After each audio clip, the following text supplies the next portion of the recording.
Je m'explique. Chacun de vous prend parti en disant, moi j'appartiens à Paul. Ah, moi je suis catholique. Ah, moi je suis orthodoxe. Moi j'appartiens à Paul. Ou bien, moi j'appartiens à Apollos. Ou bien, moi j'appartiens à Pierre. Ou bien, j'appartiens au Christ. Le Christ est-il donc divisé? Est-ce que c'est Paul qui a été crucifié pour vous? Est-ce au nom de Paul que vous avez été baptisé?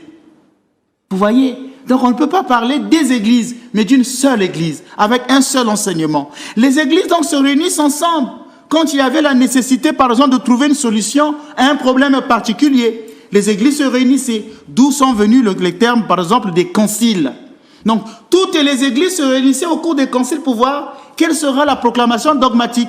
Par exemple, au concile de Nicée, on dira que Jésus est Dieu. Il y aura des conciles qui vont définir que le Saint-Esprit est Dieu. Et tous ces conciles, quand ils se réunissent, c'est ça même l'ADN de l'Église. Il n'y a pas une Église particulière qui va faire ses lois. Il n'y a pas un prêtre, un évêque en particulier qui va faire ses lois. Ce n'est plus l'Église. C'est ce qu'on appelle donc la synodalité. Il y a eu par exemple le concile de Jérusalem, en Actes chapitre 15, qui traitait une question d'éthique. Faut-il circoncire les gens? Est-ce que là, par rapport à la pureté rituelle?